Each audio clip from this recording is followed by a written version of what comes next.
সিরিয়ার বিদ্রোহীরা দেশটির উত্তর পশ্চিমের ইদলিবে তাদের ঘাঁটি থেকে সরকার বিরোধী বিস্ময়কর অভিযান শুরুর পর বহু বছরের শাসন শেষে বাশার আল আসাদের পতন হয়েছে। কিন্তু মাত্র কয়েক সপ্তাহ আগেও এটি ছিল চিন্তার বাহিরের বিষয়। এটাই সিরিয়ার জন্য টার্নিং পয়েন্ট। 2000 সালে বাবার মৃত্যুর পর ক্ষমতায় এসেছিলেন বাশার আল আসাদ এবং তিনি বাবার মতোই শক্তভাবে দেশ শাসন করেছেন। মিস্টার আসাদের পিতা 29 বছর রাষ্ট্র ক্ষমতায় ছিলেন। উত্তরাধিকার সূত্রেই তিনি শক্তভাবে নিয়ন্ত্রিত এবং দমনপীড়নমূলক রাজনৈতিক কাঠামো পেয়েছেন, যেখানে বিরোধীদের প্রতি কোনো ধরনের সহনশীলতা ছিল না। প্রথম দিকে এটি প্রত্যাশা ছিল যে তিনি হয়তো ভিন্ন হবেন, আরও খোলামেলা, তুলনামূলক কম নিষ্ঠুর হবেন, কিন্তু সেগুলো বেশি দিন টিকেনি। 2011 সালে তার সরকারের বিরুদ্ধে গড়ে ওঠা আন্দোলন নৃশংসভাবে দমনের জন্য তাকে সব সময়ই মনে রাখা হবে। ওই ঘটনায় সিরিয়াকে গৃহযুদ্ধের দিকে নিয়ে যায়। এই যুদ্ধে 5 লাখেরও অধিক মানুষ মারা যায় এবং শরণার্থীতে পরিণত হয় অন্তত 6 মিলিয়ন বা 60 লক্ষ মানুষ।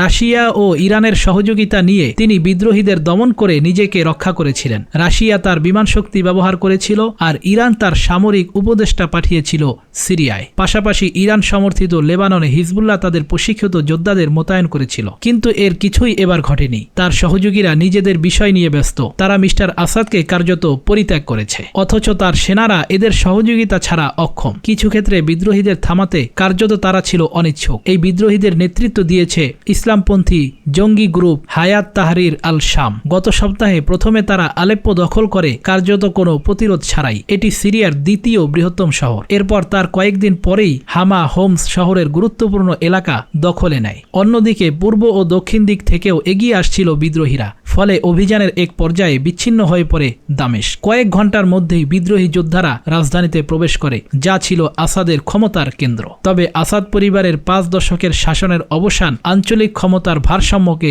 বদলে দিতে যাচ্ছে। সিরিয়ায় এই পরিবর্তনের ফলে এই অঞ্চলে ইরানের প্রভাব বড় ধরনের ধাক্কা খেল। আসাদের অধীনে সিরিয়া ছিল ইরানিদের সাথে হিজবুল্লাহর যোগাযোগের অংশ। হিজবুল্লাহকে অস্ত্র ও গোলাবারুদ পাঠানোর জন্য এটা ছিল মূল পথ। হিজবুল্লাহ নিজেই ইসরায়েলের সঙ্গে যুদ্ধে জড়িয়ে মারাত্মক দুর্বল হয়ে গেছে এবং এর ভবিষ্যতেও অনিশ্চিত হয়ে পড়েছে বলে মনে করে পশ্চিমারা।